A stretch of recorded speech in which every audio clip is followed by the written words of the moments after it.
Hey, kids, we're a couple of annoyed grunt boys, and this is the 138th Simpsons podcast. Oh, Western town, the dead end world. Eastern boys, Western girls. Western girls.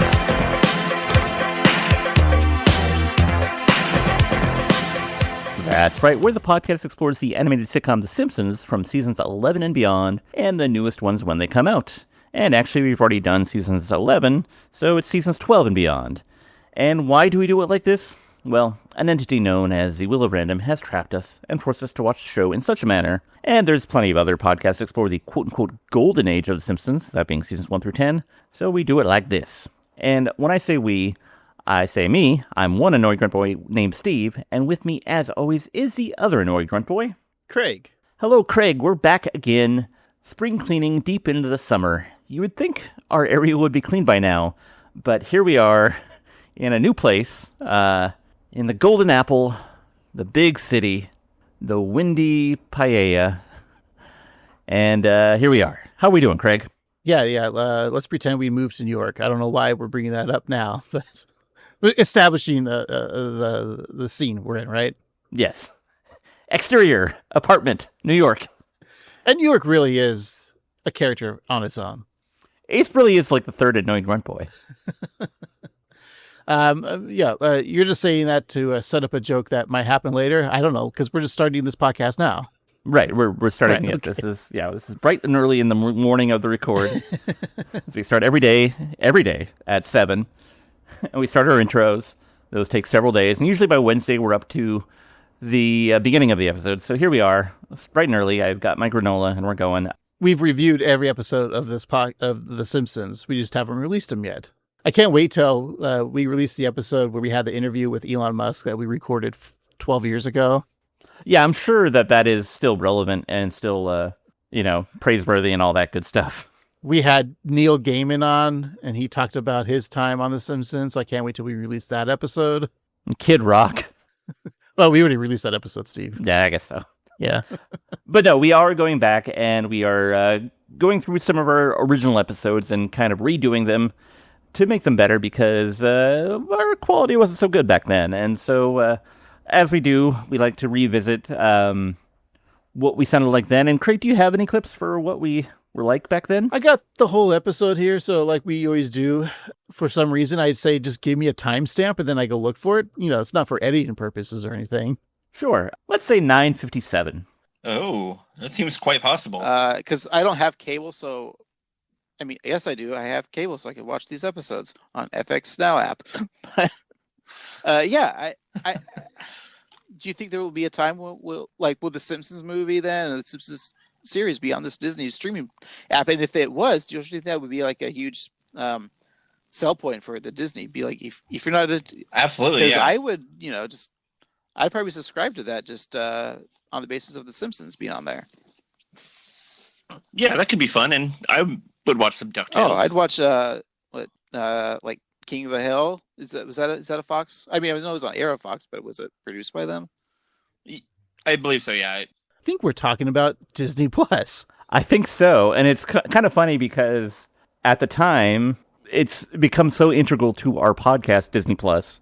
Because, that's where we watch The Simpsons and where new episodes are coming out now in the off season. But it's also funny that we mentioned King of the Hill, because you recently watched all of that on Disney Plus, or on Hulu, but I've been watching King of the Hill as well, so it's funny. And as of this record date, the season 15 is out.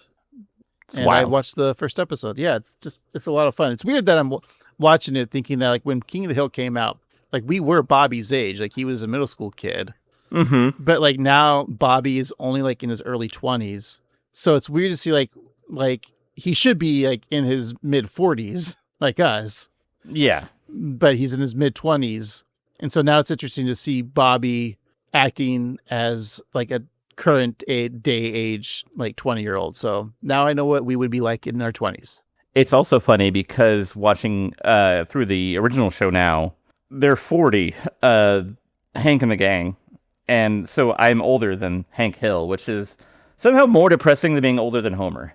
Steve, I don't want to shock you, but I was reading the Bible the other day, and that guy Jesus, Like, he was 33 when he died. Wow, I'm older Whoa. than Jesus. Yeah, You beat him. I did. I beat Jesus. So yeah, November 12th, 2019 was when Disney Plus first launched. So yeah, we were, this was our 9th episode. So we were in like probably March of 2019 recording this The end of episode. March 27th specifically. So yeah. How has Disney Plus been treating you since then, Steve? I'll admit that I have given up on Star Wars and Marvel just because there's too much of it. But aside from that, I watch a lot of things. I watch Hulu through Disney now because I hate the 3 commercials that they have. But yeah, it's been treating me okay. I mean, as evil corporations go, it's probably not so evil. Oh, yeah. I'm getting to that breaking point of streaming services where I think I'm just going to pull the plug on all of them. Mm-hmm. Because there's certain, you can find ways to watch anything that's from a streaming service. It's not hard. That's true. So, I don't know. Like, Disney's fine, but yeah, like, what do I use it for? I use it for Simpsons, King of the Hill, the rest. I think it's really like this certain, I'm not going to badmouth Disney. I think it's Paramount that I need to get rid of. I don't know why I'm paying money for it. Especially with all that's going on with the WB and Paramount merger, which hopefully doesn't go through. I hope so. Yeah, it's be horrible. It'd be horrible. But yeah, so that's what we're talking about. I'll give a timestamp. I'm just going to say 43:52. Mm-hmm. Yeah, I have it still, but like if it's on, just throw it on. Such a great, I mean, the ensemble cast too, of like so many great performances. You had Fran Drescher and Michael Richards, Emo Phillips. That scene is like my favorite scene of just call me Mr. Butterfingers. Also, I Billy just need to Barty. shout out how wonderful Emo Yes, he's Phillips great. is. I bought his record Yeah. recently, like his one from the 80s, and it's like one of my favorite possessions. I think we're talking about UHF because Weird Al Yankovic's in this in this movie. And UHF is a great movie. Yeah, watch it, folks. It was like one of the movies, and I probably mentioned it in the original run of this episode, that one of the movies I used to go and rent at the video store all the time. Mm-hmm. It's like the perfect video store movie. Like before, like owning movies was like so commonplace. Like that's a movie that you could just rent a million times and like find something new every time and just laugh. Yeah, that's great. Well, I told you, like my friend and I, we would always rent UHF and Predator, and sometimes Predator 2. That was always like our go-to at the. It wasn't even a video store. It was a gas station that rented videos. I know which how- one you're talking about. Yeah. And it had like a couple tape booths you could sit at and eat their corn dogs and their chicken strips. What a fun time. That little market. Ah, yes. All right, so you give me one more timestamp and we'll finish this bit up. Alrighty, let's go. What's the runtime of our episode? 84 minutes and 25 seconds. Wow, okay. Let's go 61:20. Episodes that were ranked the highest, they get a bye, so they don't have to be in the first couple rounds. So And as a side note, we are not placeyourbracket.com or well, rank.com. you're not, but I sure am. Ching-ching. Oh, crap. I got a nice €5. Ooh. So with that being said, we are probably going to bore you to death. This is going to probably take like a half an hour. It's going to be like half the show of just doing this. Hearing Steve and I do a bracket game. But luckily, it's on the last half where you've already listened to the episode, so you don't need Exactly. to So listen to skip forward to, well, you just end it right now if you want to, but All right, so we're doing a bit at the end like we used to do bits at the end of the episode, games. You can really just tell like the audio's still not great, and there is that delay lag where like I'm talking over you because we just record through like an old phone app where you're at your house and I'm at my house, and so there was no way to take your separate audio and edit together and not have that delay. So that's why it sounds that way, and it still wasn't really edited that well. So that's my takeaway from this, and I'm 100% glad we're going to be redoing this episode. Yes, me too, because I think that we probably covered a lot of good things talking about it, but yeah, the quality is not there, and I know that you can probably hear me breathing and the delays, and it's all bad. I never want to hear you breathe, Steve. In fact, when I see you, I'm just going to put a pillow over your face. I like a pillow. That sounds nice. I look forward to that. Let's set that up soon. But we know now, let's not talk about UHF or Weird Al Yankovic for the rest of the episode. Not mention it at all. Okay, cool. All right, so let's jump into the mindset of the episode. Let's go all the way to April 13th, 2003. Craig, what was the number one movie in the box office? It's something that you need to attend on a daily basis, and that is going to see the movie Anger Management starring Adam Sandler and Jack Nicholson. That's what you need to do every day. Oh boy. My Anger Management has Charlie Sheen.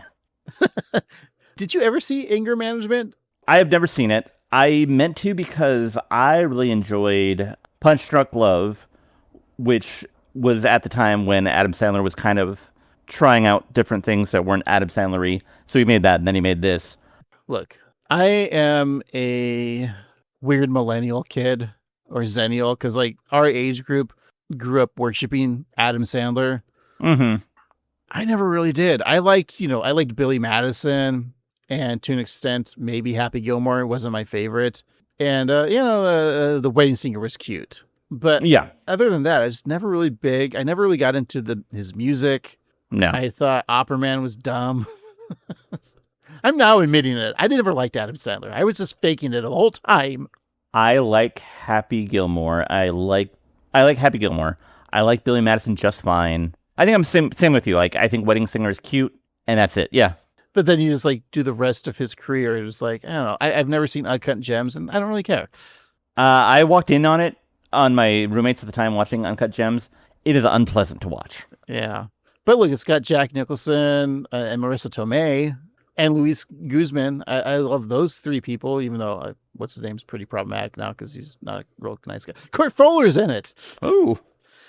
And Woody Harrelson, January Jones, John Turturro. Yeah, of course, Kevin Nealon's going to be in it. Steve Carell's wife, Nancy. Anyways, I'm just looking through the list. Yeah, I don't know.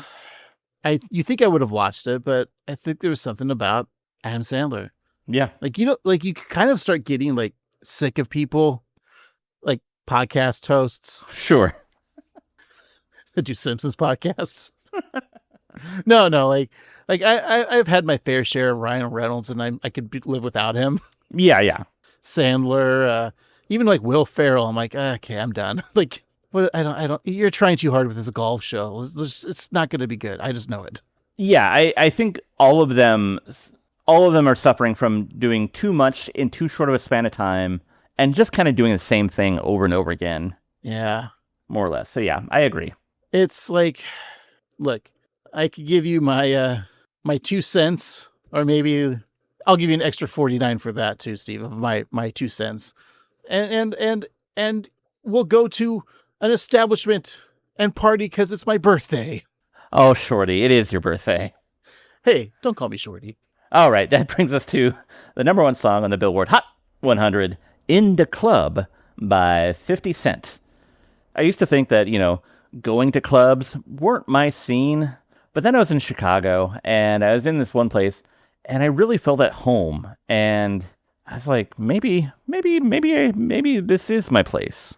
Yeah, and like Cousin Richie was there, and Carm was there, and Maddie was there. Computer and cheese. And cheese.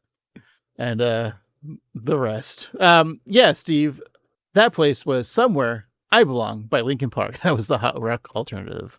Ah, good. Because it would really break my heart if you didn't remember that. Yeah, it's like you don't want to not remember your favorite wacky sitcom characters from one of those Newhart shows. And one of your favorite game show hosts that starts with his name is Chuck something. Yeah. Steve, what was the country hot song of that week? It was How You Forgotten by Daryl, my brother Daryl, and my other brother Daryl, Worley. Chuck Worley. That's his name, right? Game show host? Woolery, but yeah. Well, it was close enough. Hey, I mean, you made an attempt with just independently of me. Yeah. And, you had a problem, but you solved it. Yeah, I'm not going to say, Dallas, we have a problem with a not that funny comedic female, but she got rich off of Two Broke Girls of her original show. Okay, dumb. I used to be a fan of her, Steve, but I'm not anymore. That's fine. What was the number one Hot Dance Electric song? It was Try It On My Own by Whitney Houston. You get it, Whitney Cummings, and then I said Dallas instead of Houston. Okay. We got this. All right, let's just get into the episode. Today we're talking about 3 Gays of the Condo, the 17th episode of the 14th season, in which Homer and Marge have a fight when Homer realizes Marge only married him because she was pregnant with Bart. So Homer chooses to leave the house and struggles to find a roommate. All right, let's give it a watch. We'll be right back.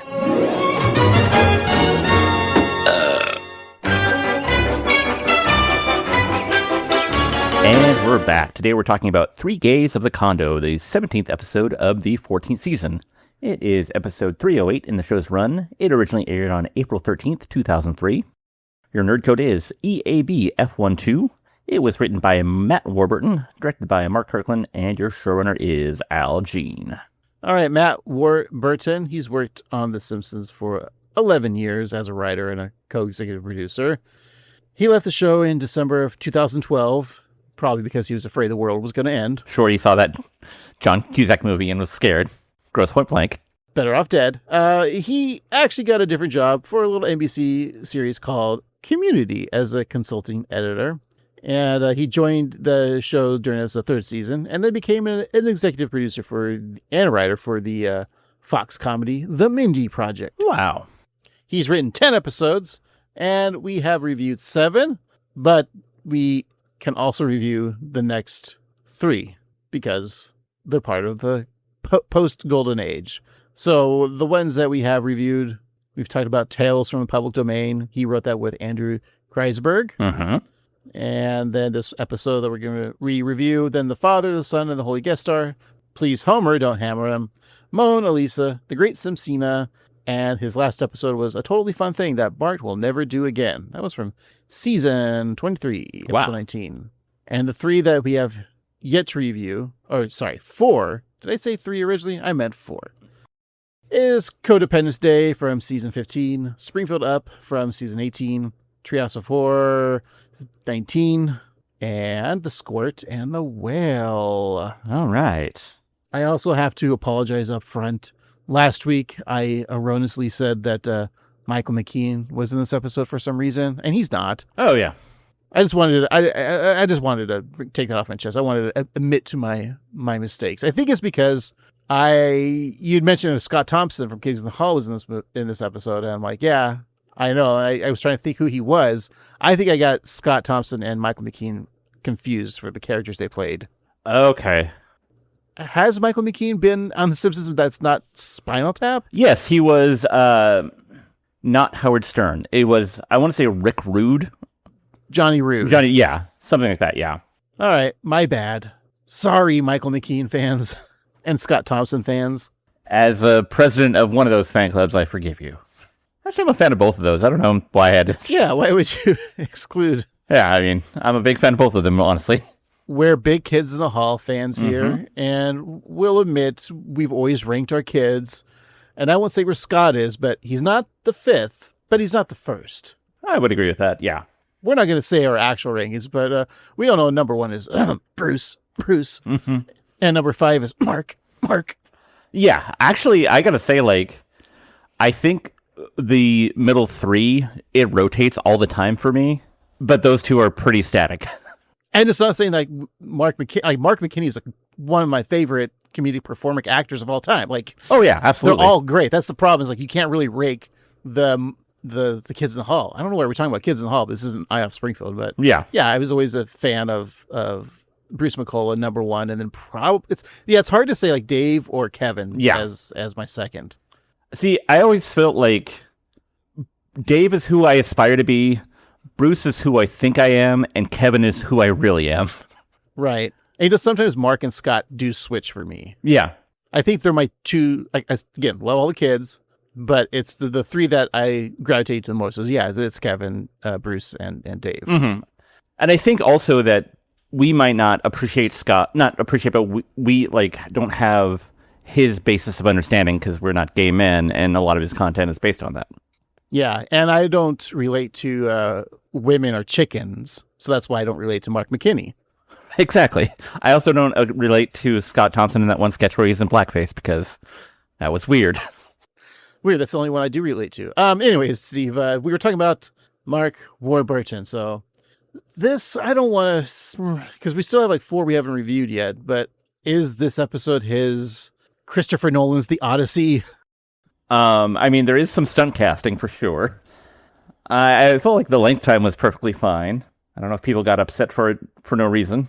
It does have somebody. It is by Homer. So yeah, I think it could be his The Odyssey. All right. All right, let's begin with a couch gag. And in that, the family are battered and lowered in their fry basket into oil, deep fried, and then placed on the couch and salted. Lightly salted. It's true. Thank you for that specification. They looked like ice cubes at first. I'm like, don't put ice in a fryer. That would be a bad idea. Oh. I think they're supposed to be frozen food.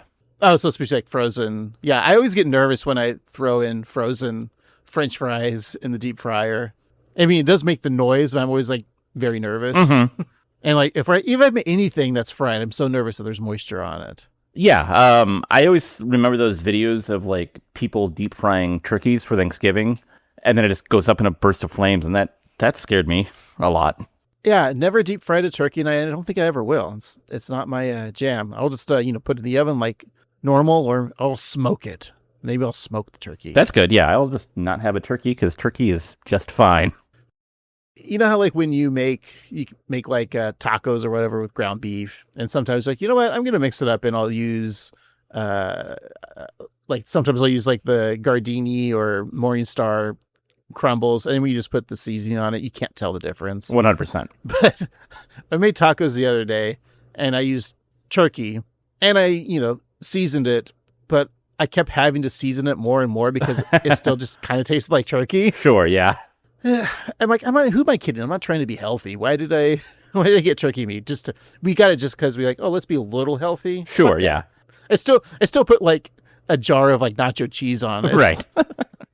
And it's probably like a modicum cheaper than ground beef these days. Yeah. Like a pound was like $3.99, where like a normal pound now is like $6.99. Exactly. Of ground beef. Hmm. But what we're trying to say is, don't fry the Simpsons. Please don't fry the Simpsons. Unless you're from the future, the year 3000. Then fry, you can Simpson. Exactly. But Simpsons, you can't fry. Hey, eventually we get to redo Simpsorama, Ooh, right? yeah. I think it was like one of our It's like early episodes. probably in our top 20. Yeah. Well, maybe next spring break, Steve. Yes. This has been a long spring break of spring cleaning. So let's just begin the episode, and the episode begins, as it always does, with Homer and the kids eagerly waiting to see what Marge has thought for their week's Family Wednesday. Whee! It's very specific that it's a Wednesday. Mm-hmm. Homer certainly enjoyed Pictionary the previous week, though Bart reminds him that it was actually an intervention regarding his drinking. So Bart then shows off his artwork / cries for help when it shows Homer stumbling around intoxicated while the children are pointing and crying. Which is weird. I don't think Bart would be doing that. Like, he'd be laughing. Maybe Bart's laughing and crying so much, like crying from laughter so much. Yeah. Lisa's probably just crying. And then Homer looks at it, that drawing fondly, and chugs a beer, and then throws the empty bottle behind his back. I like it. But Marge's family activity for the week is a jigsaw puzzle, but not just any jigsaw puzzle. It's from Oprah's Puzzle Club, showing a concert in Golden Gate Park, which is designed for ages 8 to 80. So feeling excluded, Grandpa and Maggie leave. Reading that it's a perfect way to spend a day, and knowing that a box would never lie to a person, Marge dumps out the puzzle pieces, and they pour out of the box until there seems to be no more, and then a little bit more comes out, and then even more pieces fall out. Classic gag. Well, Marge begins the funnest part of any puzzle, flipping the pieces right side up. Bart feels he has gotten better things to do, so he tells the rest of the family to go crazy, dorks, and then opens the front door to find Milhouse there with a newly fixed rock tumbler, ready to go to town on some field spar. Bart slams the door on his four-eyed nerd friend and joins the puzzle building fun. So, when we first did this was before the pandemic. I know that during the pandemic, a lot of people got into jigsaw puzzles to fill the time. I don't like puzzles. I don't like jigsaw puzzles, I should say. Yeah, I did a stretch of them, and we probably talked about this in the original broadcast of this episode. Yeah. It was just a way for me to kill time, I guess. That's what it feels like to me. It's just like Single and lonely. That's what I would do. And, I finished a couple puzzles. I probably brought it up that the Simpsons what was the album? The Simpsons Song, Springfield. yeah. The deluxe set came with like a 500-piece puzzle. No, it was like 300-piece, I think. Mm-hmm. And I remember like, I'm putting this together, and like I finished it really fast. I'm like, I'm really good at puzzles, and of course it's 300 pieces, so it's not that difficult. Right. That was back when I got that CD 30 years ago. Jesus, probably around that time. Yeah, 30 maybe. And then we went down a while back to California for my partner's visit her family. We went to her grandmother's place, and she had been like working on a puzzle. And it's like, we were staying there for a couple nights, and we were just like, all right, I guess we'll help you with the puzzle. Like, they're just sitting there, no booze with me. Oh, hot. mm-hmm. You know how grandparents like to keep their house at like 78 degrees. Ugh, yeah. Thanks, Modami, making us set our temperature 78. We can't do that here in New York. No, of course not. The 138 Simpsons headquarters deep in Brooklyn. Oh, we forgot to mention to everyone that Steve and I moved to New York. We're now recording in New York just for this episode for no reason at all. We're recording here. Just so I can make a Madami joke. Sure. Done and done. I'll start packing when we're done. After complaining about having to use his arms, Homer is delighted to find two pieces already intertwined. The family continues into the night, sorting and separating pieces, and Lisa is looking for swan heads to go with her swan necks, but all Homer can find is gray pieces. Marge then points out that he needs to flip those pieces over, and then he discovers that he has a couple of Chinese guys, and a frisbee, and a dog. And Marge looks at the clock and is shocked to discover that it's 4:20. Remarking how late it is, Marge suggests that the kids get some coffee. He then tells Homer not to use scissors, even if it's how the pros do it, as he claims. Steve already likes the episode because Marge is feeding the children coffee. Yes, just like my mom used to do. It is one of the funniest lines, like, oh my God, it's like 4:20, she doesn't say that, but like, it's so early, we better get you kids some coffee. Really funny coming from her. And continue this. I've told you this on the podcast too. I don't know if it was from this episode. I don't think it happened at this point, but there was a time when I was at like a thrift store looking at the games puzzle section. Mm-hmm. And I was just like, I saw like probably like a Simpsons puzzle. I'm like, oh, cool, And there was this lady that was there, and she's like, oh, you guys like puzzles too? We're like, sure. She's like, here's the secret. You don't do the picture. You act like what Homer had, the gray pieces, the back. She's like, that's how you do the puzzle, because of the way the grain, it's easier to see. So you follow the grains. So this lady just goes to thrift stores, buys puzzles, puts them upside down, and just looks at the grain. Like, how, like isn't the joy of making a puzzle is like seeing the picture? And then you're done. And then do you like get a giant spatula? Like, how do you? Pizza peel? Yeah, exactly. Like, how do you flip it over? She's probably the type that glues it, flips it over, and hangs it up or frames it. That's a thing too. Like, yeah. Apologies if you do it, but I kind of find it tacky to like frame a puzzle. And again, if you do it, more power to you. But this is my accomplishment that I did. Was that that was on a TV show too? What was it? A Curb episode maybe? Or no, it wasn't a Curb. It seems familiar though, doesn't it? It does, yeah. I thought it was a Curb. Like the entire house, like here's all my. It's all just puzzles put together. God, what was that? If only there was a machine that could tell us. All right, Steve, let's go to the library and look up the encyclopedias. And I'll go to the microfiche. I knew you would. All right, well, in Springfield Elementary's cafeteria at lunch the following day, Bart dumps out his lunchbox, which is full of pieces, mostly Sky. Nelson mocks him, saying that Bart is so poor, he has to eat cardboard, and then takes a bite out of his sandwich, and Milhouse is like, well, what do you have? That's drywall. Gross. The little coffee does is so effectively gross. So back at home, Bart and Lisa are diligently putting the puzzle together when Lenny and Carl just walk in. They don't ring the doorbell or anything. And they're concerned about their coworker. Hey, kids. We're worried about your dad. He ain't been to work for a week. Hey, what's he doing now? Hey, is he a rodeo clown? Is he poochy again? He's working on a jigsaw puzzle. I guess he's done with all the fun stuff. Now, let's see. This is either an old coconut or Tom Hayden. Gee, Homer, that's super. But have you thought about coming back to work? Ah! Hey, Homer, what's with the deranged look? Ow! My eye! I'm not supposed to get jigs in it! The animation of Lenny as Jigsawed is fun. This episode really does bring a lot of like continuity into it, a lot of references. Like obviously Lenny in the eye and I'm not supposed to get jig in it is a great line. You'll see it more throughout, the episode, but even Carl mentioning that, like, oh, what's Homer doing this week? Like, is he a rodeo clown?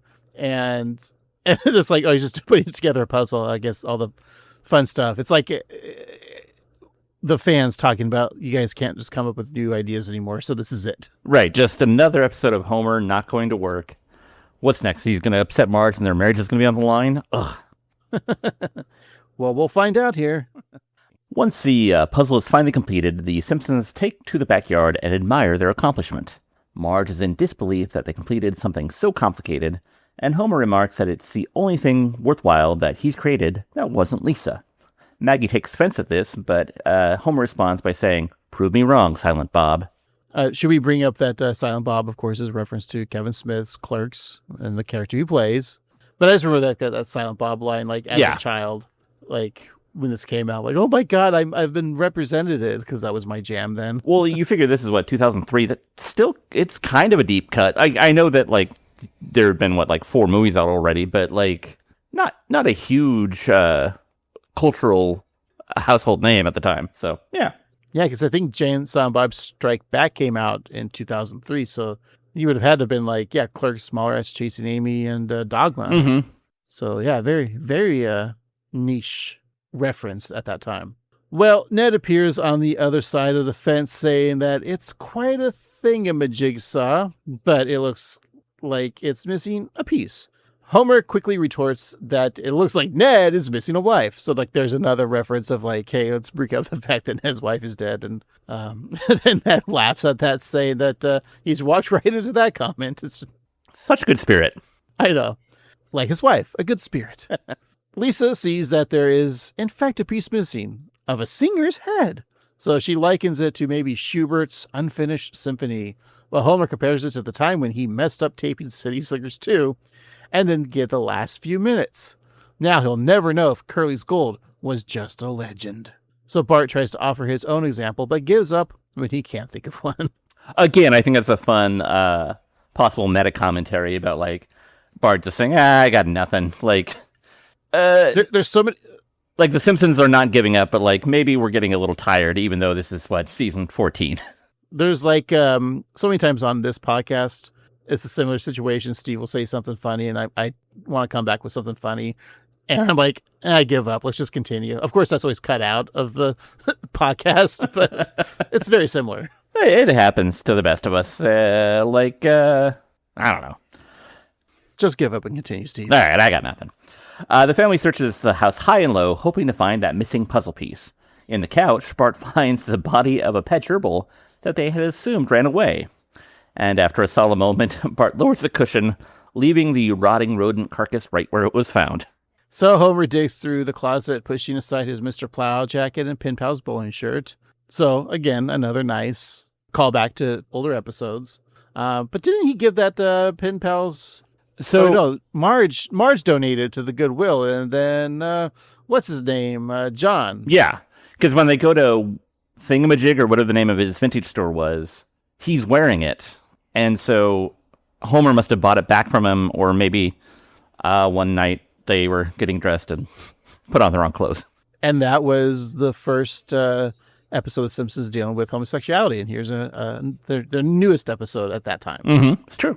So Homer is still looking in the closet, shouting, "A puzzle piece, come out and play." Kind of like the Warriors, the film The Warriors, Steve. Have you ever seen The Warriors? I have seen The Warriors. I like The Warriors. It's fun. You ever seen it? I never saw it as a child. I think I might have turned it on one night, going to bed, but never finished it. So I've never actually seen The Warriors. So I know references when people make it, but it's not technically a great movie, but it's a fun movie, and I think it'd be fun to talk about it sometime, maybe on the Patreon. Maybe. Anyways, but instead of that, Steve, and instead of that puzzle piece, Homer comes upon Marge's memory chest. Ooh. So no, Steve, not her breasts. Oh. Yeah. So he rips through the tape, which is really funny because it's just like pieces of Scotch tape. Yeah. Like you could easily just like untaped it. Right, you didn't have to rip the tape. And the fact that Marge has it just taped with, that's just kind of like a shitty, like Marge, you could have done better than that. Like why is there a key in a lock, right? Anyway, so he rips through that chest and finds all the stuff Marge saved from when they were first dating. There's the fake business card Homer made to impress her, where he claims to be a quarterback. A shirt from their first concert together, the Rolling Stones' last tour ever, 89. And a photo of Moe's grand opening, Moe spelled M-E-A-U-X. And Homer thinks back to when the floors of the tavern were sticky with promise. Moe welcomes the young couple to his establishment and then shows off his fine bar crystal, the finest in Springfield, which immediately then crashes as the shelf falls off the wall. And Homer's impressed by how youthful he and Marge appear in his memory. And then he notices that Marge wrote a letter on the back of that flyer. Dear Homer, I can't believe you're making this the worst night of my life. What? You leave me sitting here all alone while you play video games with your Neanderthal friends. Marge, come here. Marge, I need both hands for this game. Can you feed me nachos while I play? Why don't you just stop playing? Tell that to the brave crew of the SS Triangle. It's the evil rocks. Take that. Homer, I really don't want to feed you. Come on. You're always saying we should do things as a couple.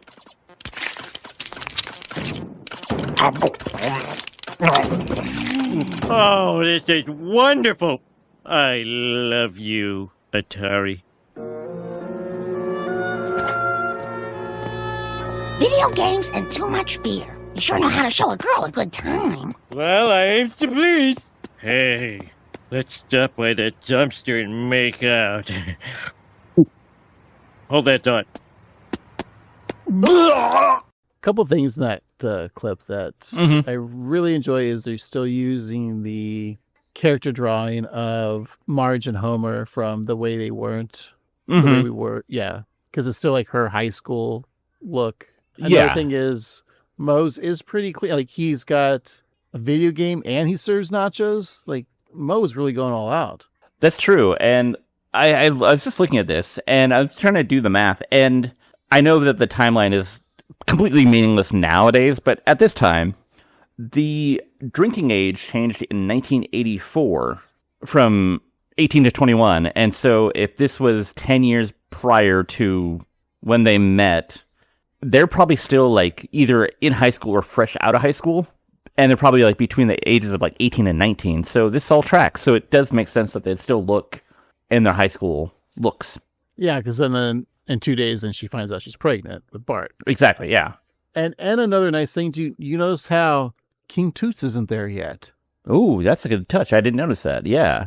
Do you think the Simpsons writers were like telling animators, don't draw King Toots in because we're saving that for a special episode, The Origin of King Toots? That's right. Which, didn't we kind of get that in an episode? Yeah, with, like, I think Will Forte was, like, the owner. Yeah, so another great just callback of Simpsons episode classics. I also like that in the closed captioning, dumpster is capitalized because it is a trademark name, which is something I learned from The Simpsons. Isn't like porta potty, like that's actually a brand name? Or is that how you, I know like Honey Buckets here, we have those, but. Right, no. Obviously like Kleenex and. Xerox. Right. Whiteout. Black-in. This reminds me of this dumb emo film. Never mind. Okay. So before they can make out, Homer pukes in the bushes. At least he didn't puke in Marge's bush. Hey. Ew. So Homer is then loaded into an ambulance, being told that he ingested a dangerous amount of alcohol, though he argues that the only dangerous amount is none. So he stumbles out of the gurney and into the driver's seat of the ambulance, eager to go to an IHOP. So the EMT then wrestles Homer to the ground, saying he offers that they could go to Burger King instead. If you're drunk, I feel like I'd rather go to Burger King. Than an IHOP? Yeah. The last time we went to an IHOP, fairly recently, because they opened a new one, like in our neighborhood. So I can like, we took a walk there. And yeah, I was really disappointed. I knew I wasn't like going for something amazing, but sometimes like diner food just hits. Not that place. Oof. Yeah, I feel like at this point in my life, diner food is either all or nothing. Like, it's either like exactly what I wanted or I am disappointed. And you really should probably just be going to like mom and pop roadside diners rather than a big corporate chain that has Exactly. like Cisco System Foods. Yeah. Which, there's a lot of talk these days about Cisco. They're not inherently bad. It's what the restaurateurs do with them. So I'm not going to defend the big corporation, but that's all I'll say. And Steve, finish that Taylor Farm salad I got for you real quick. Oh, yeah. Nom, nom, nom. After I finish my Taco Bell. So as the flashback goes on, Marge continues her letter saying that the evening taught her that she and Homer simply cannot work as a couple. She doesn't want a life spent watching Homer getting drunk and having to hold back his long, luxurious hair while he vomits. Marge has dreams of her own, and Homer is preventing her from making them a reality. Back in the present day, Homer wonders why Marge would stay with him if she had so much anger towards him. He then finds a notice for a doctor's appointment scheduled 2 days after the letter was written. The symptoms include nausea, cravings, and a knocked-up feeling. So then Homer puts it all together. Marge was pregnant with Bart, and that's why she stayed with him. And that's why majority of women stay with their man, is they get knocked up. Yeah. That's how you trapped yours, right? Trap is the right word, yeah. Sorry, ensnared. We just got a dog. And you had to have sex with your wife first before you did? Guess what style? French Revolutionary. Exactly. Vive la France! Marge walks into the bedroom, excited to share that she found the missing piece under Maggie's eyelid. Jesus. Ugh. And it's James Taylor. Homer reacts without emotion, acknowledging the popular singer/songwriter/puzzle piece. And Marge tries to begin a rendition of Mockingbird, but sees that something is bothering Homer. Do you think anyone has gone up to James Taylor? Like, there has to be like a James Taylor like puzzle, right? No, I'm sure, yeah. like sign my puzzle piece, Mr. Taylor. I don't know. Let's see if we can find the James right. Taylor jigsaw puzzle. But he has to be like a piece. It can't just be like a whole James Taylor, because you need to have something like this. So yeah, it's got to be like a James Taylor concert with, the crowd and the band and everything. Yeah, there's a lot of like unlicensed ones that are like pictures of him. Oh, there's a concert tour from 2026. Oh, so recent. Yeah, 500 pieces, only $37. Oh, nice. Well, anyway, Steve, Homer bluntly asks if he ruined Marge's life, leading Marge to assume this is regarding that billboard Patty and Selma paid for.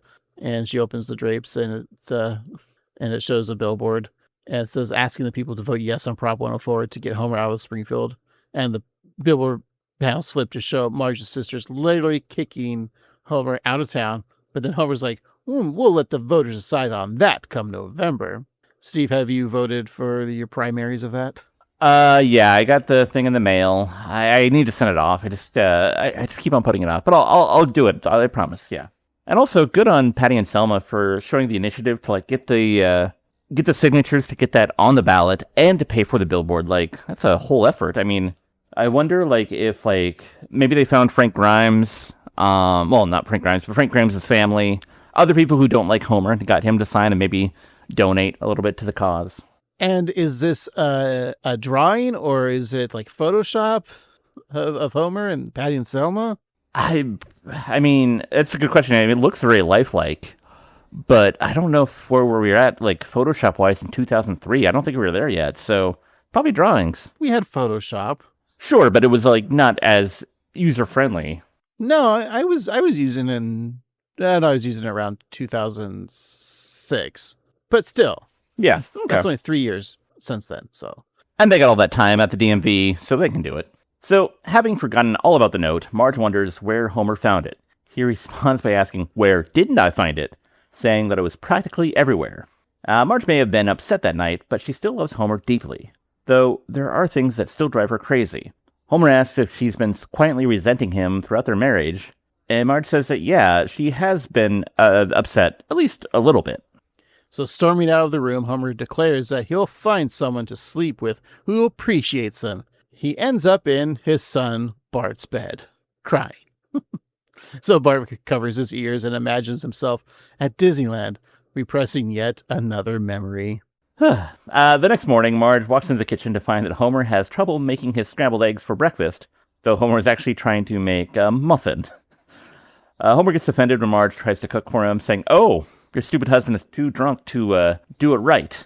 And Marge points out the numerous beer cans on the floor, and that makes Homer even more upset, as we'll hear in this clip.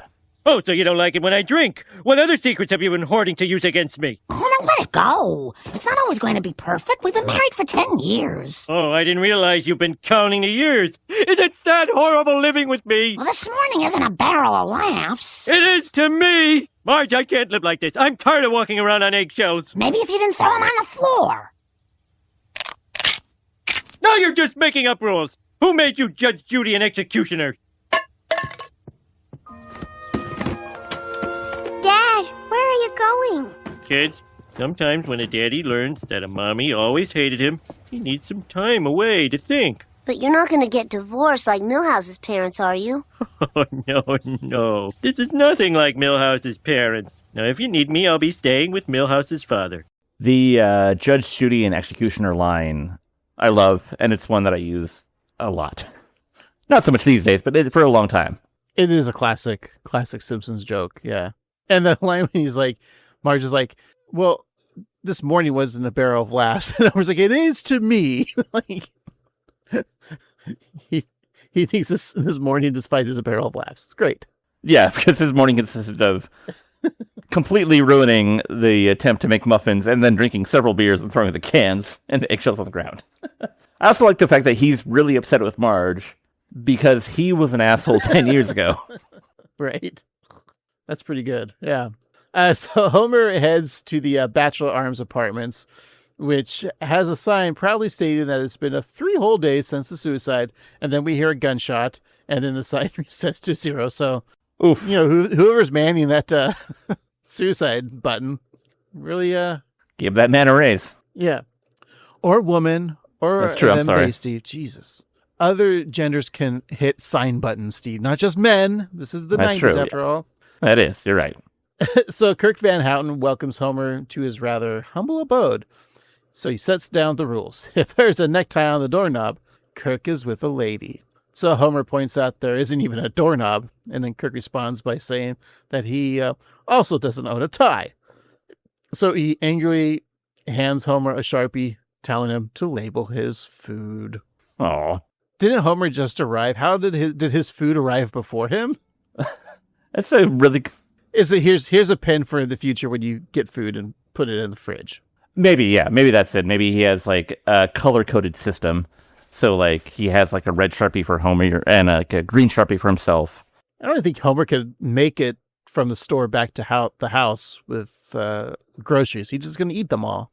Yeah, that's true. And I mean, I don't think that the Sharpie's going to do any bit of good because Homer's going to eat all the food anyway. Yeah. And Kirk is such a pushover. He's going to eat Kirk's food, and Kirk is just going to be like, "Oh, it's okay, Homer. I forgive you," because the Van Houtens are pushovers to the Simpsons family. It's true. Maybe he has like a hidden stash of crackers somewhere. I know that we've established like the past of Homer, and like Lenny and Carl and Moe were his friends as a kid, and Barney. It would be kind of a cool episode if there was a flashback where it's 10-year-old Homer and 10-year-old Kirk, but having that Bart and Milhouse dynamic. Ooh, yeah. Like maybe a summer they spent together as like friends. What if the dynamic was swapped? Kirk was the cool guy. Homer does something dumb, but everyone loves him for it. And that is what turns Kirk into Kirk, thereby turning Milhouse into the wiener that we know and love today. And the reason why Homer thinks Milhouse is a wiener, because it reminds him of the time he was 10 years old and how Kirk was like Bart. Yeah. My mind's blown, Steve. This is absolute cinema, as kids would say. I think so. I think we've got our script to write for season 38. Is this the plot to the Simpsons movie 2? Oh. Have a time machine element with Dr. Frank. You mean you want to watch a comedy movie just kind of remake Back to the Future? Yeah. And like have a big stunt that you show really early on in the movie that you can't tell if it's real or not. And yeah. So you want to make The Simpsons, the show, the movie. The movie. Exactly. All right. I love it. Let's do it. All right. Well, let's get two comedians from Canada to do it instead. That sounds better. All right. So that night, Homer tries to sleep on the couch, but is awoken by Kirk crying for his lost Luann. And in another apartment nearby, another man screams for Francesca, and a third man weeps for his lost money. The chorus of sad men crying turns into howls of despair, causing Homer to walk the streets of Springfield. So going up Evergreen Terrace, Homer sees a silhouette in the window and wonders if he should go up there, or if the love that waits behind that window was all a lie. And then Ned pops out of the window suggesting Homer should actually go next door to his house. And it's just funny that Ned has his hair wrapped up like a hive, like Homer, like from the shower in town. Homer had to speak up. Yeah. So after cursing that stupid sexy Flanders and his misleading silhouette, Homer is ready to go home when he notices there's just a newspaper box for Springfield rents. That's something he's never seen before, just right in front of the house. Yeah. So flipping through that apartment finder, Homer sees an ad looking for a roommate for a spacious 3-bedroom apartment for only $400 a month. There's a number and instructions to ask for Grady or Julio, or that he can simply visit the village apartments during business hours. Homer thanks the mysterious news box, only to find that it's gone. And then we see the box is being dragged by a truck driven by Cletus, who is happy to finally find a place to put his spider assistants. All right, for inflation, the year 2000, that because it's the 1 bedroom, right? He's got to share with 2 other people. Yeah, so presumably the apartment is $1,200. Sure. But that $400 now is $725.98. So renting just 1 bedroom in today's economy for they're gonna make it $750 at that price. Yeah. Yeah, that's that probably sounds... like I'm thinking of Portland. I'm like that's probably okay now in Portland. Like I'm saying, like if you were getting a house, with a group of people and you had to pay like $750. But you had your own room, but you guys share, laundry and kitchen and bathrooms probably. That does still seem like a lot of money. Because even when you guys had a house, you didn't have to pay that much, right? You individually. We got a sweetheart deal though, because we were paying $1,200 for collectively. I'll say now, I live in a studio and we pay collectively $16. So yeah. Wow, $16. That's pretty good. Yeah, I know it's not bad. Because we live in New York now. It's so cheap. Exactly. And so spacious, too. Well, thanks to Madami. Yeah, thanks, Madami. But it is hot in here. In the village, Homer walks by stores such as Alternative Knife Styles and Armistead's Mopeds, and noting that that really well-kept street seems to have a lot of gay bookstores for such a straight neighborhood. He then looks into the window of Fab Abs, commenting that the sculpting of the fit men's torso clearly didn't have kids. So Homer runs into Waylon Smithers, who's just rollerblading out of the Stonewall Bakery before meeting his new potential roommates. Hey, Mr. Smithers! Ha! Hello, Simpson. What's the deal with this place? It's so manly, yet scented. Yes, I seem to have gotten lost on my way to the big auto racing festival, so I've never been here before. Hey, Waylon. Who's the bear? Oh, is that the Mr. Burns you're always talking about? No, he's nobody. Shut up, Stuart. Nice to meet you, Stuart. Homer, before you move in, you should know that Julio and I have an active social life. Me too. I'm a member of this club where if I eat one more sub sandwich, I get a free sub sandwich. You probably saw the ad, but this guy used to be fat, but now he's just ugly. Homer, what Grady is saying is that, how can I put this? Look, we might have a cocktails, say, where all the guests are male. Are you trying to tell me that you guys are those guys that like guys? That's right, Homer. We're gay. You are? Which will win out? My old-fashioned prejudices or the fact that I've already mixed my laundry with yours? I'll have to sleep on it. I think they should do like re-edits of lines. Mm-hmm. So when he's talking about his free sub sandwich from Subway, he mentions Jared. Mm-hmm. He's like, he used to be fat, but now he's ugly. It should just be, he used to be fat, but now he's in jail. I don't know. Yeah. I like that. Now he's just ugly and a pedophile. Yeah. Now he's just an ugly pedophile in jail. Don't judge the pedophiles in jail, I guess. It doesn't matter if they're ugly. Well, no, it's weird. It's like you always hear stories about like anyone who's like a pedophile in jail. Like they usually get like shivved, don't they? Or get beat up a lot. Mm-hmm. Is it because he's such like a high profile? Like does he probably like doesn't get to hang out with the normal prisoners, right? No, he's probably like in that special cordon off area for like fast food or chain restaurant places. Like, he's there with the Hamburglar, a bunch of cereal mascots, the Trix Rabbit, the Cookie Crisp robber before it was a wolf. The Burger King because we've canceled him now. Exactly, yeah. And Sexy Hamburglar. What about the ghost of Dave Thomas? Oh, yeah. They actually get along really well. It's kind of weird. It'd be funny if, like, the Colonel is there as the warden. And Mayor McCheese and... Yeah. Well, I mean, not Mayor McCheese. What was the... Oh, yeah. Officer... He's a lame-ass name. It's like McDouble. Like... He was like another burger, yeah. Like... Because he was just a double cheeseburger. Right. Officer McDouble? No. Constable Big Mac. I don't know. It did exist, though, Steve. They do exist. Oh, and those M&Ms are in jail, too. Yeah, Officer Big Mac. That's all. Oh, I said that. All right, I win. You win. Also, some fun trivia. That scene was supposed to have Carl from season 2, but Harvey Weinstein didn't feel like... Oh, nope. Did you say Harvey Weinstein? Yeah, he didn't like it. And neither did Harvey Firestone, the voice of Carl, who felt that the jokes on this episode were a little weaker, and so turned down the offer to reprise this role. What an asshole. I know. Harvey, he's still with us, right? I think so. Yeah. He didn't go die yet. You know what I mean? That's a weird way to phrase it. I don't know. I think he might be wrong. I think the jokes are pretty good in this one. We're not reviewing it yet, but I would like to see a return of Carl. Oh yeah. Carl meets Carl. Yeah. All right. Well, Homer walks into the pantry and falls asleep, causing Grady to worry about his spices. So Homer is fascinated by the cosmopolitan lives that Julio and Grady lead. So wondering why Julio would read the New York Times if he doesn't live in the Big Apple. Like we do. So Julio, yeah, exactly like we do. We only read the New York Post here. Right. So Julio dislikes the local Springfield shopper, pointing out that all the headlines are just jokes, such as that day's front page, which reads, Bumblebee Man Caught in a Sting.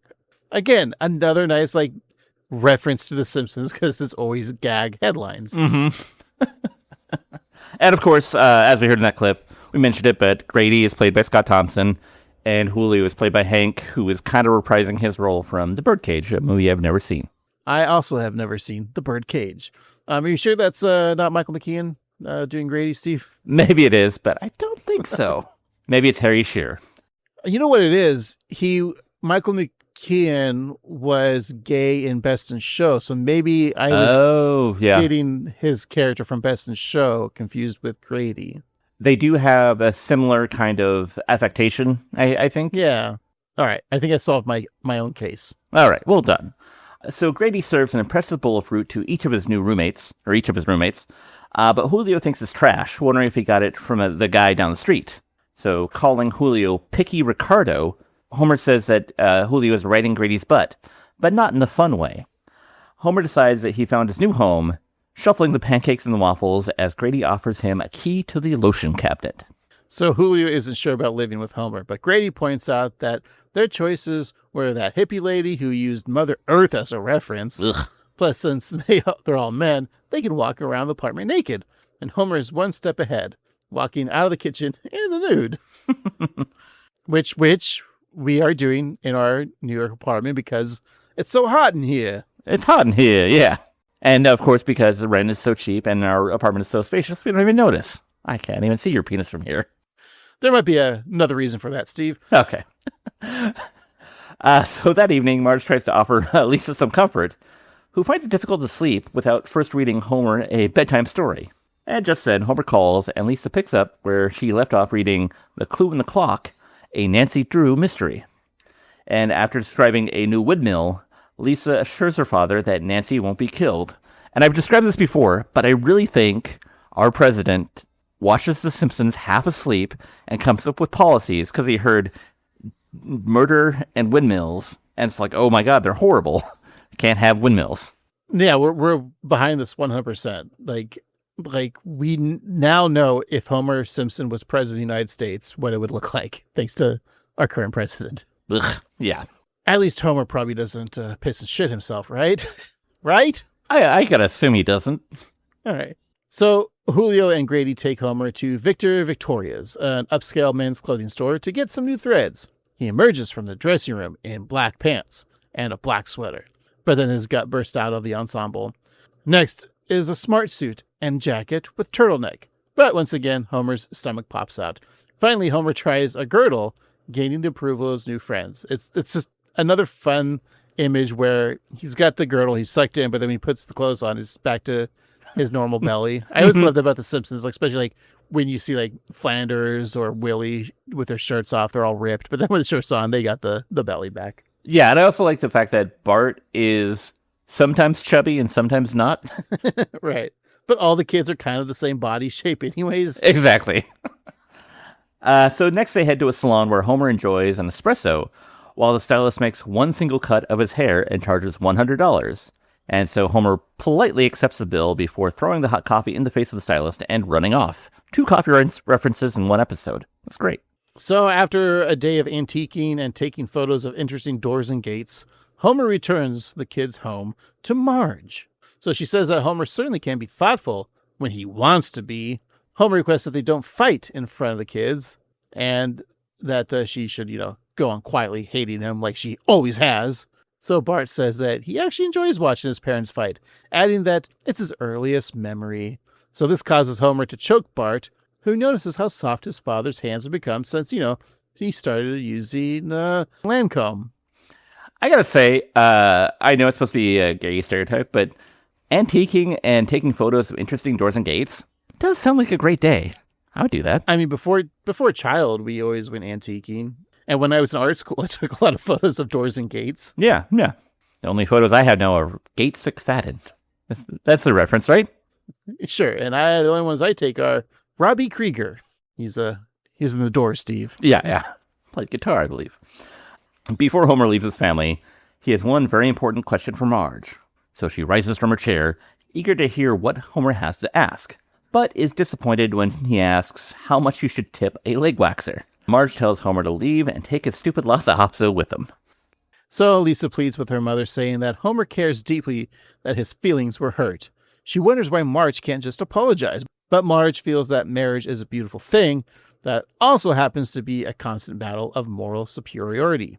Bart suggests that she apologize and not even mean it, saying he's said he's sorry plenty and hardly ever meant it. But Marge finds this to be wrong. But then Bart apologizes, and he shows just, how easy it is. Well done, Craig, and I'm sorry for ever doubting you. Apology not accepted. Fine. I'm sorry. Over at the club, One Night Stands, Grady asks Homer about his visit home.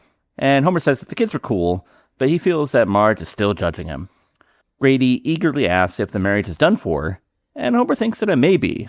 There was a time that he'd seen Marge and get the same tingle that the gays get when they see Rip Taylor, but now he's not so sure.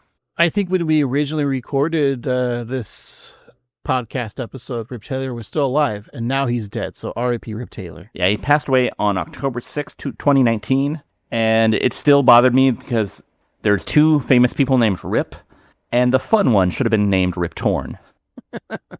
Wait, when did Rip Taylor die? 2019, October 6th. Yeah, so we had just started the podcast January that year. All right. So he probably listened to our podcast, so bummer. Threw some confetti and it's like, there's no reason to live. So Homer looks to forget about his stress on the dance floor, losing himself to the music as he strips off his shirt, and the other men are impressed by his moves, clapping and cheering as he slaps his own ass. So 2 women witness this, causing one to tell the other that even though she didn't think it was possible, she's now more of a lesbian. Hans Moleman is next to the lesbian couple in military uniform, realizing that it isn't his army reunion, and another man dressed as an army, his army regalia, tells Hans that he's going home with him, and Hans obeys the colonel. Do you think that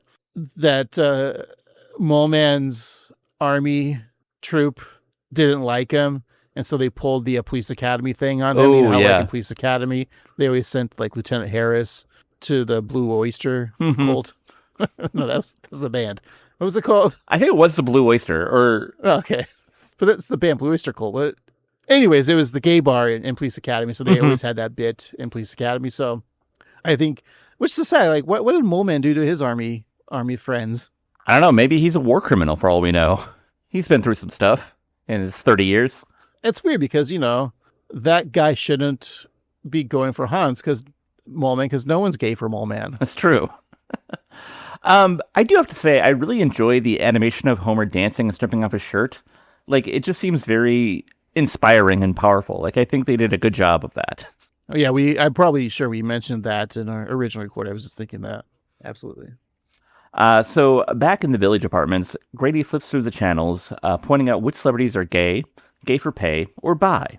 Homer's surprised to learn that Tennessee Williams survived the world of theater as a gay man, but Grady points out that practically everyone who's acted in, produced, or even seen a play is gay. Just then, Julio tells Homer to look out the window. Marge is there with the kids and a band. She wanted to share feelings, but she couldn't find the right words. But luckily, she found someone who could. Weird Al Yankovic! Homer, Marge wrote me about what happened. And as soon as her check cleared, I was on the first reasonably priced flight here. Did you ever get the parody songs I sent you? Yes. Which one was better? Living La Pizza Loca or Another One Bites the Crust? They were pretty much the same, Homer. Yeah, like you and Alan Sherman. Now here's a song I wrote for you.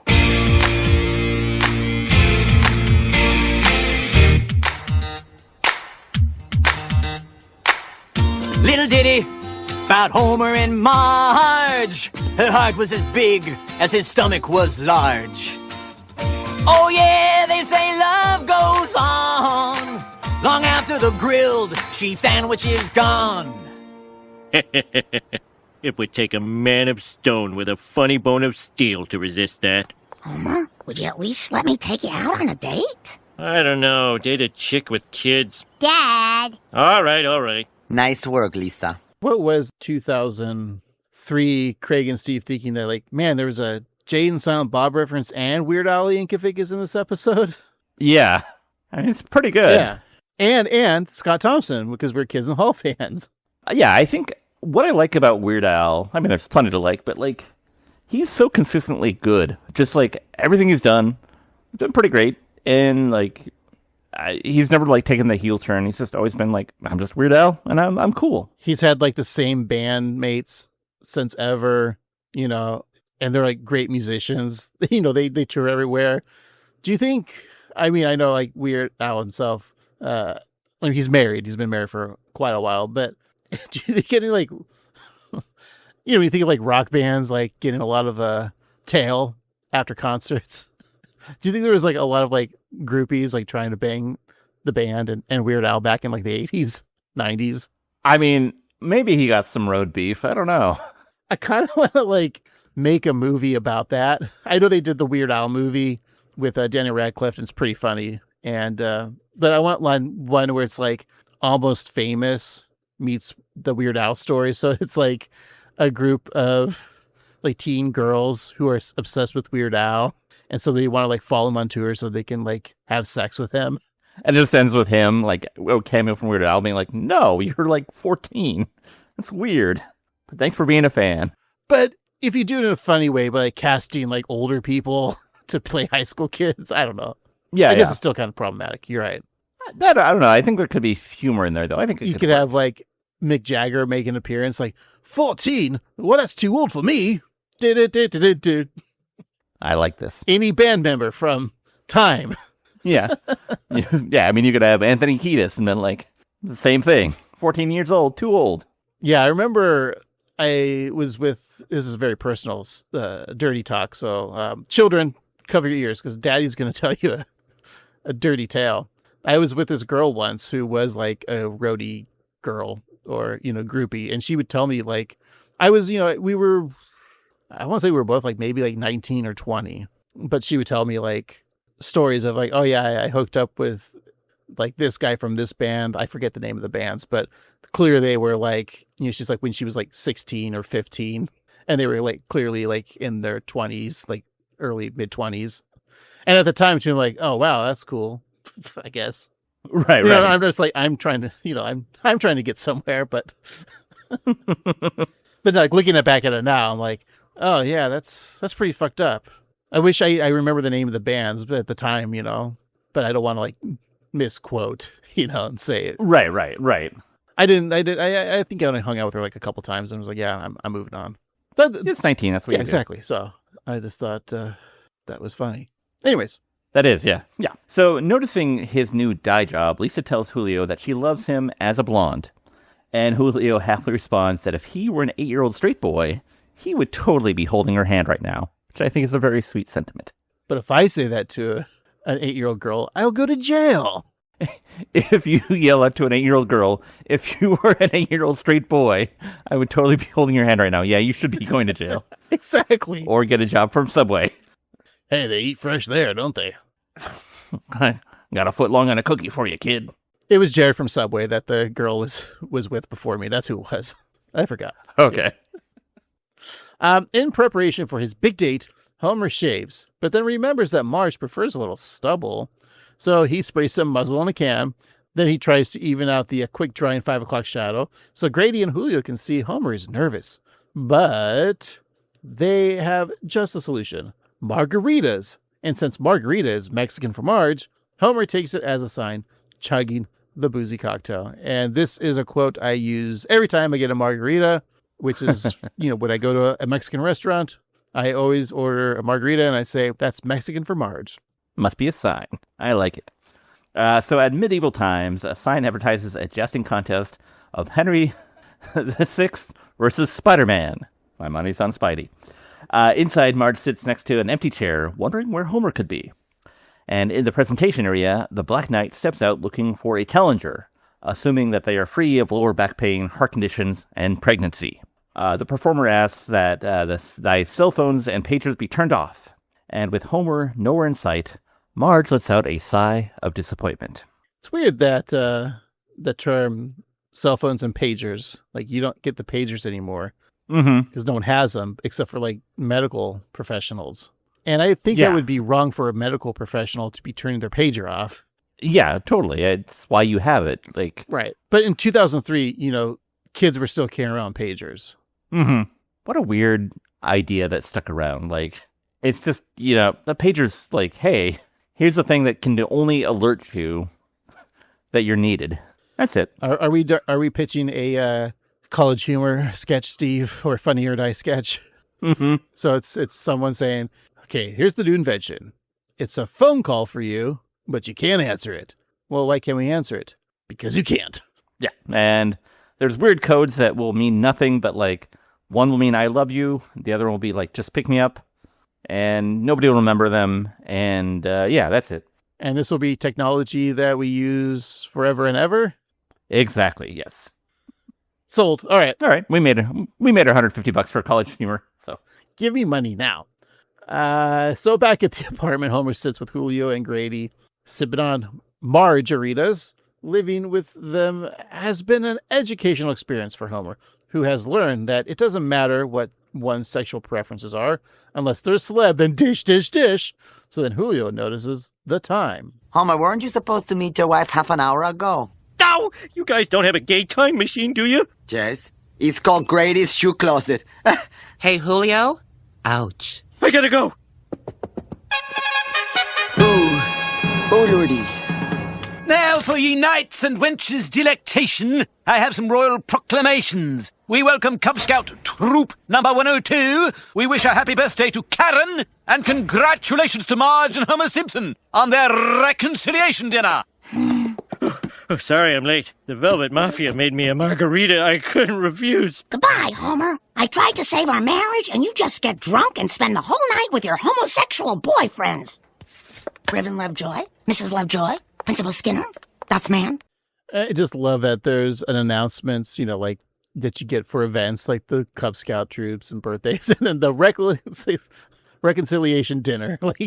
So, it's pretty cool of Marge to be like, oh, I wouldn't want to go to medieval times, but I'll take it because I think Homer would enjoy it. But not only am I going to do that, I'm going to ask them to make an announcement that we are no longer fighting. Should I, when I go to minor league baseball games, should I pay for that kind of advertisement? When they put it on the Jumbotron. All right, I'm going to do that next time. Because I think the only thing more secure to put on a Jumbotron than a wedding proposal is a "Hey, we're not fighting anymore" announcement. I'm sure everyone in the stadium will be like, "Congratulations for those two." Also, I want to say rest in peace to comic book guy who got impaled in the stadium. You can see him like being drug out with a spear in his belly. Pretty gruesome. I also really liked Grady's, or when Julio makes fun of Grady's shoe closet, and Grady's just like, "Hey Grady," or "Hey Julio," ouch. Just a great line. And Marge yelling homosexual boyfriends. Just a great line. Yeah. And then the people that are important in the Simpsons household, the Reverend and his wife, Skinner, and then for Homer, Duffman. Yes. Oh no. So Grady tells Homer that some people just aren't meant to be together. And though he and Marge tried, it just didn't work. Marge was Homer's first and only love, and now he feels like David Spade without Chris Farley. Alone and useless. Oh, well, David Spade's got... Adam Sandler. No, David Spade's got Dana Carvey now. They got that podcast. Oh, that's true. Yeah. There you go. I think he's funny, and I don't think Hollywood gave him the right vehicles. But that's I don't know. Just Shoot Me was on for a while. He's been in a bunch of sitcoms that stand. You know, I never watched like Men Behaving Badly. Rules of Engagement with Patrick Warburton. Exactly, Matt's brother. Probably not. That's what was he in Rules of Engagement? Wait, what did I say? Yeah. What did you say? Men. I said Rules of Engagement. And I said Men Behaving Badly. Isn't that Rob Schneider? What was Rob Schneider's? Yeah, that was Rob Schneider's. Didn't he also do like a stint on Ain't Simple Rules, David Spade? Or am I? I think he might have. I think he might have moved in with the family after John Ritter passed. Well, that was Maverick. I mean, James Gardner. Rockford Files. Yeah. No, I mean, look, David Spade. I think like Joe Dirt is like my dad's favorite movie. I think you're probably not the only person to ever say that. The sequel's horrible, but the first movie is pretty funny. I haven't seen it in a long time, so I know there's one person in there that I don't really want to watch. Sorry, Jamie King. No, was it Jamie King? That was her name. Yeah. But The Wrong Missy is like one of his that's a great best movie movies because he's just playing the straight character in that, and they're letting Lauren Lapkus really shine in that movie, and like that's her movie to be funny and goofy, and I think it's great. He's really good in it, and to clarify, he was in 8 Simple Rules for 3 years, from 2002 to 2005, when this episode was airing. And he was also in Rules of Engagement from 2007 to 2013. So, you know, he's had a pretty okay career. Like, I know that he was a Punchline, but, like, he's doing okay for himself. And it was only the 2 Spade and Farley movies, right? Yeah. And I actually need to revisit Black Sheep, because Tommy Boy is probably my favorite movie of all time. And it's not what I tell people what my favorite movie of all time is, but it is one of my favorite movies. Well, listen to our Patreon if you're Patreon subscribers. I think one of these weeks we're going to talk about our Letterboxd top 4. Okay, we'll get to that, but let's just finish up The Simpsons. Okay, so Grady remarks that a cool and special guy like Homer should have no trouble finding someone, and then he leans in to give Homer a kiss. So after a moment of silence, Homer is stunned, saying he wasn't aware that Grady had such strong feelings. So Homer suggests they continue. And so Grady takes Homer's shirt off and begins kissing Homer's nipples. And then Homer takes his pants off and takes Grady's pants off and begins to fondle his testicles. And then Homer's like, "Hey, are you a millennial? Because I would like to eat your ass." And then Homer begins eating Grady's ass. Mm-hmm. And that's it. That's the episode. Jesus. Wow. Steve, okay. I'm not really good at writing romance novels. You write them like dudes would. Yeah, eat my ass, lady. Yeah, fondle my balls. Yeah, tickle that taint. Clockwise on the urethra. Clockwise. Use your main finger. No, your main finger. Okay, anyways, no. So Homer suggests they take some time and then talk. But then he just rolls out the window shutting, and I just unburied you. So Homer ends up at Moe's, telling Moe that all of his troubles were caused by him drinking too much. And that night, booze only made things worse. And so, as Homer begins to state that alcohol is the root of all of his problems, Moe shoves a bottle in his mouth, telling him to take his medicine and calling him a lush. Moe then pushes passed out Homer to Springfield General Hospital in a shopping cart with a sign that says alcohol poisoning. When Moe is stopped by Chief Wiggum, he tells the cop that Homer was drinking at Harrigan's bar, adding that they should really shut that dump down. So in the hospital room, Dr. Hibbert tells Homer that it was a close call, noting that they took enough booze from his body to fill a comically large bottle of Duff. That's probably like 5 feet tall. But bad as this night was, it wasn't as bad as the first time Dr. Hibbert treated Homer for alcohol poisoning. Homer recalls that night was shame, but Julius has a different reaction. Oh, yeah, the night that destroyed my marriage. Destroyed your marriage? Well, I've never seen a woman look so devoted. Let's look at the tape. You have that on tape? It was back when I thought the nurse was stealing sponges. He's stable now. I'll leave you two alone. Homie, I was so worried about you. I was really mad at you tonight. But you're a good person, and that's what I see most of the time. Whatever problems we have a lifetime to work them out. Together. So she didn't hate me. She married me because she loved me. And I still do. Marge, I never want to be apart from you again. Well, you'll never have to. That is the best kiss I've had tonight. Or was it? Homie, what are you thinking? Manly thoughts. It's sweet that, Marge saw Homer as a good person, even though he was a drunk asshole. This whole episode is just how alcohol is the cause of all of his problems. Mm-hmm. Even, if he didn't have those margaritas, he wouldn't have kissed Grady. It's true. Well, several years later, Dr. Hibbert sits and watches all that he has left, his library of videotapes. So he continues to watch Homer and Marge's happy reunion, and then witnesses a nurse stealing sponges. His suspicions were correct. And the credits roll, and then we get another Weird Al recap. So, Steve, what do you say? Should we take a little break and come back? That sounds great. We'll be right back. That's a story about Homer and Marge, two folks I helped out for a nominal charge. After Homer went gay, they patched up their schism, but the dude never dealt with his alcoholism. Weird Al saying, oh yeah, the credits go on, long after the viewer's interest is gone. Oh yeah, Weird Al had fun on this show, even if it was just a brief cameo.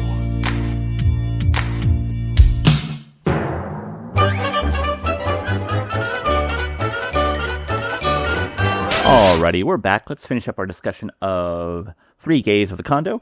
We'll talk about the things that we liked in this episode, maybe the things we didn't like in this episode, and just maybe a most valuable jokester, or the things that made us laugh, and our reviews.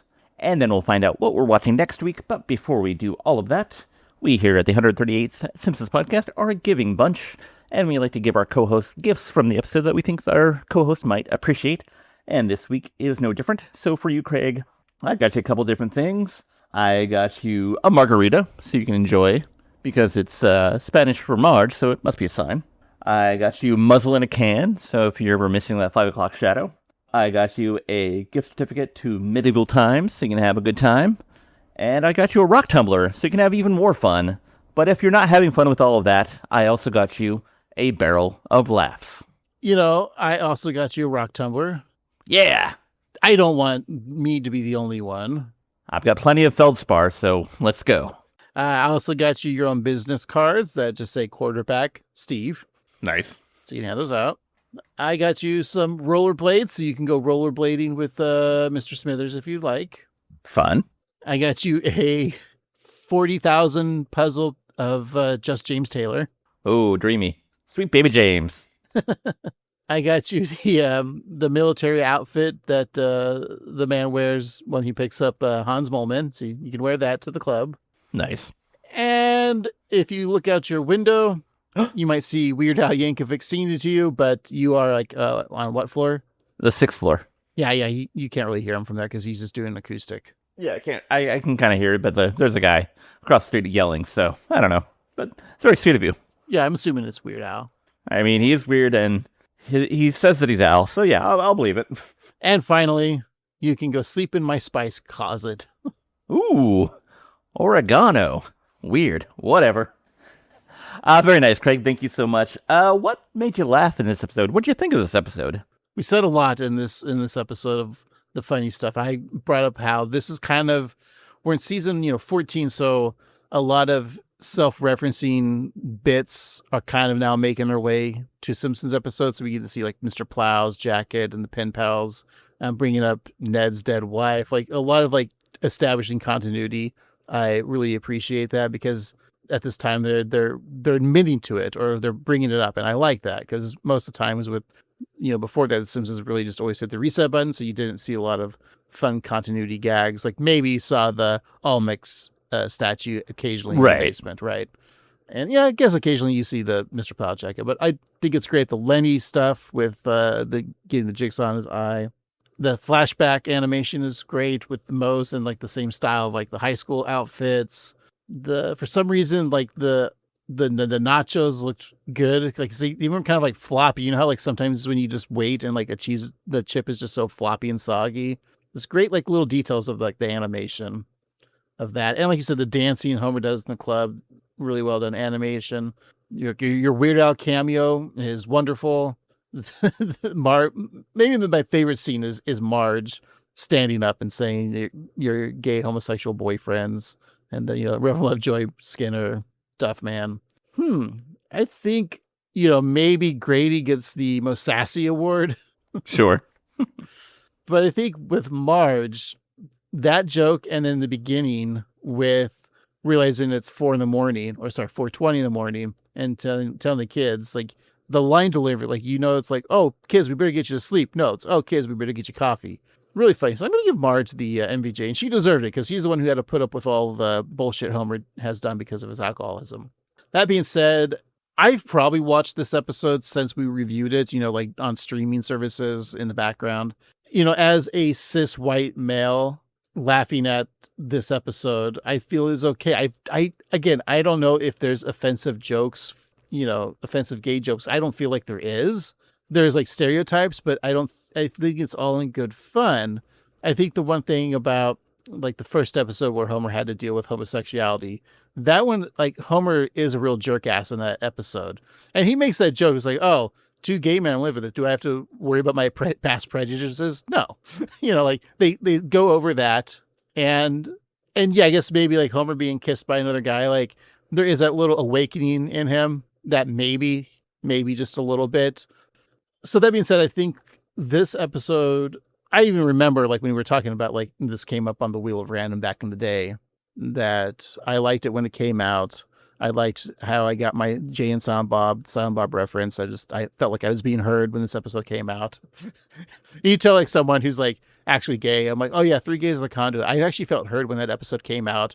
And they're like, oh, because you're gay? I'm like, no, they referenced a Kevin Smith thing, which in 2003, that's unheard of. Yeah. So progressive, that Simpsons. Yeah. And the way the episode, it isn't about like, sure, like the fault of like the alcoholism, which is really funny, is like that's kind of the base of this whole episode. Because even shows in the beginning, like there was an intervention last week, Dad. And then here he is like learning about his drunk history. I think it also gets me thinking too, like, they say like when you're drunk, you make poor choices or whatever. Mm-hmm. But even when he was drunk for the margaritas, he kissed a guy and liked it, but he didn't go further because he probably would have, but he still loved Marge. Right. Is that kind of what you're feeling too? Like Homer would kind of be into this? We all want some love, and, maybe if circumstances were different, he might go with Grady, and, And yeah, they might hook up, and, maybe Homer would like that, but but they didn't, unfortunately. This is one of, I think, a top episode. I said it in the beginning that I think this is Warburton's one of is probably his best episode. I know there's 4 that we haven't reviewed yet, but I think this is a great, funny episode. And I don't think there's anything offensive. I mean, but again, it's coming from a heterosexual male. So right. I don't think there is anything too problematic. It's just a good time. Like, I get to see characters of Springfield interact. I get to see the kids do fun stuff. I mean, Lisa and Bart and the rest. If I gave this a ranking, of course, Scott Thompson was in this episode. And of course, he was on the sketch comedy show Kids in the Hall that lasted 5 seasons. If you're not including the movie and the one-off season they did a few years ago. So out of all those episodes, I'm going to give this episode the let's say season 1, episode 12, which aired January 23rd, 1990. And the sketches included Turning Over, Mood Swing, Billy Dreamer, sketch 1, Folk Music, Who's Gay in Hollywood, Billy Dreamer 2, and Skora. Nice. How about you, Steve? Very fair assessment. And I like that you mentioned that episode, because one thing that I wanted to mention was that it's fun that Scott Thompson as Grady is showing who's gay and who's not in Hollywood, because that was a recurring bit that he would do. Kids in the Hall is great. If you take nothing else from this episode, watch Kids in the Hall. It's amazing. And Weird Al, also amazing. No, this is, in my mind, a classic episode. First of all, it's the introduction of Julio, who would appear later on. And you're talking about what may or may not be problematic. And again, it's coming from the same place as you as a cishet white dude. I don't know that there's anything problematic, but if there is anything, it's Hank playing Julio. And nowadays, they've replaced him with a different actor, Tony Rodriguez, since season 32. So that's been fixed. But I think that, the fact that, Homer goes to live with two gay men isn't the biggest of deals in this episode. It's just a circumstance that happens, and he's okay with it, and nobody really has a problem with it, and they just exist as people, and I think that's fun. But aside from that, the structure of the episode is a lot of fun. Like, just them anticipating what Marge has planned for a Wednesday night is so mundane and so funny, and then them all getting so obsessed with the jigsaw puzzle. It's such a fun, cute family thing that I really enjoy that. And then to have them go from that to the flashback, there's a lot packed in this episode, but it flows by really smoothly.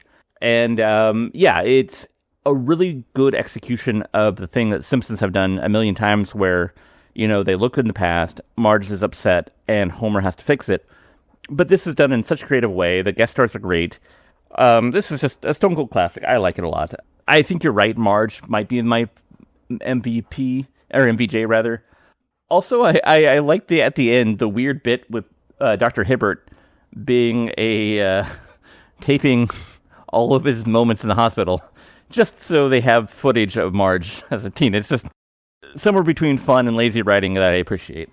And I also like all the references to previous Simpson things, from Ned's dead wife to Lenny not getting jigs in his eyes to Homer playing Pootie or just not being at work. So yeah, this is a very self-aware episode. And it's funny that it's season 14, because if this was a season 9, I'd be like, sure. And if this was like 5 years later, I'd be like, also okay. But this is just a great episode. And so if I had to give it a numerical ranking, Weird Al has released 14 studio albums. And so out of 14, I'm going to give this, let's say, a Running with Scissors. This is a good album. But they're all good albums, so... Absolutely. I think it'd be fun to take episodes from seasons 11 and beyond and find like 22 episodes throughout all those from 11 and beyond, and then say, here's 22 episodes that it's its own season of greatness of old episodes that you could just show to fans of the golden age. It's kind of funny that you say that, because I was doing some research, and Al Jean considers this to be the quintessential episode of season 14. So if he were to make that list, this would be his pick for season 14. Yeah, I would. I'm thinking about all the older, or even like season 14 is a very old episode at this point. Mm-hmm.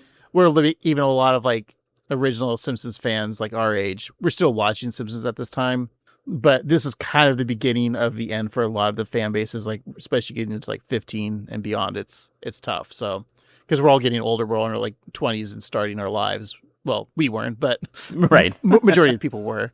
So yeah, I think I would definitely put this one up there, and even some of the newer stuff, from like newer seasons, especially that one recently, where it was the flash forward episode. Right? Yeah. So yeah, that'd be a fun little experiment to really go through. And then isn't that kind of like our goal at the end of this podcast when we finish it? We'll say, here's the 22 or 23 episodes that could make a great season. By that time, we could probably have a whole nother 10 seasons worth of great episodes. I think we only have like 5 more years to go, assuming the Simpsons don't do anything else ever again.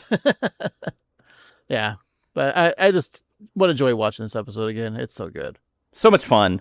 Now I wonder if next week we will have the same kind of fun, because we have another episode, and this is not a spring cleaning, so we're going to have to blow off the dust of our good friend, the Wheel of Random. How crazy is it? We haven't had a Wheel of Random episode in months.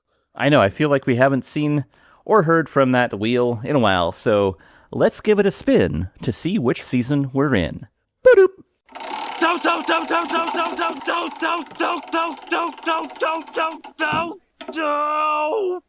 All right, we have season 23.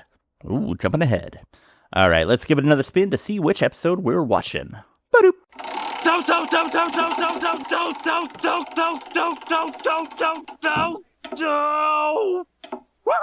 Alrighty, we have episode 12, season 23, episode 12. Craig, what do you think the title of that episode is? Well, Steve, I happen to know the title of this episode because it is season 23, and I know what episode of season 23 that we haven't reviewed and we've been wanting to review forever. It has to be Lisa Goes Gaga. Oh, if only it was. That would be. That is from season 23, and it is classic. But no, sadly, the title of this one is Mo Goes From Rags to Riches. So Mo was in this episode. That's true. He's allowed one a season. Now you think like the title Rags to Riches, it's the old idiom of, you know, rags, your clothing is raggy and you become rich. That's the thing. Kind of the Drake situation. Start from the bottom and now you're here. Yeah. That's the only thing about Drake, right? I think this is just a play on words. It has nothing to do with rags and riches. I think there was a murder at Moe's and two detectives are investigating it. One, Rebecca Rags, Detective Rebecca Rags, and Detective Riley Riches are investigating this, but he has a crush on both of them, both female cops, of course. Sure. And so he starts off dating Rags, but she just doesn't get Moe's sensibility like his partner Riches. So then he goes and sees Riches behind Rags' back. Wow. Meanwhile, in the B story, Homer finds his old cum rag when he was a kid, and it starts talking to him about all of his jerk-off exploits when he was a kid. Yeah, it's like a talking jerk-off rag. Huh.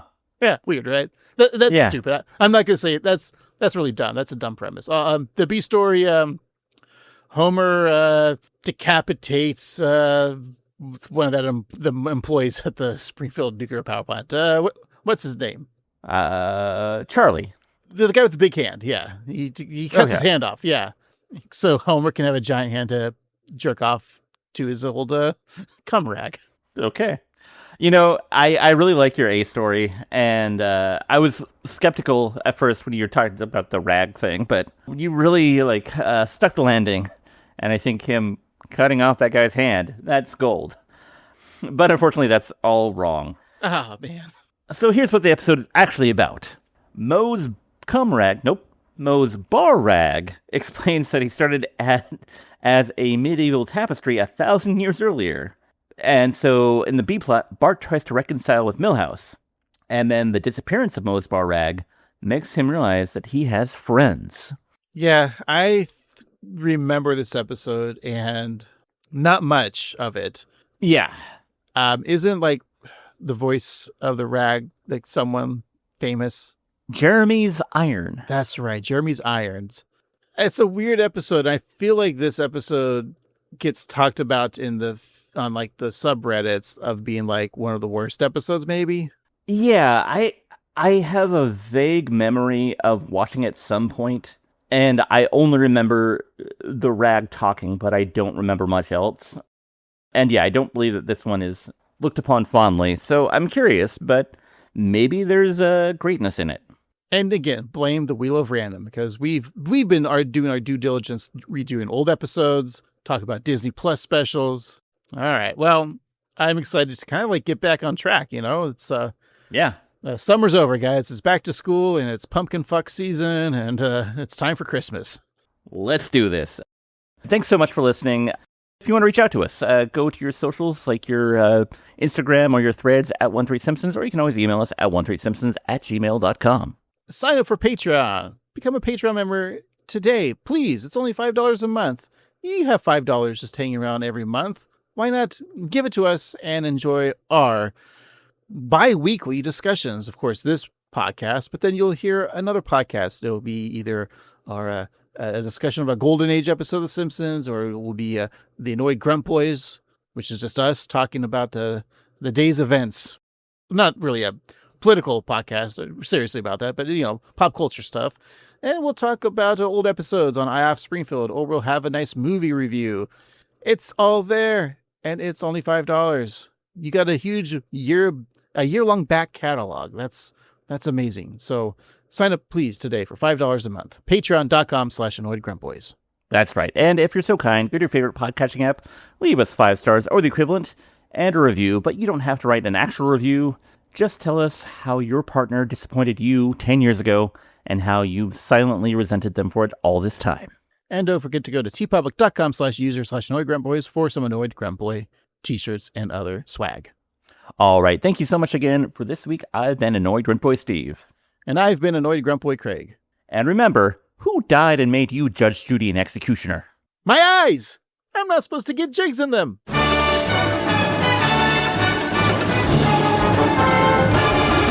You just get drunk and spend the whole night with your homosexual boyfriends.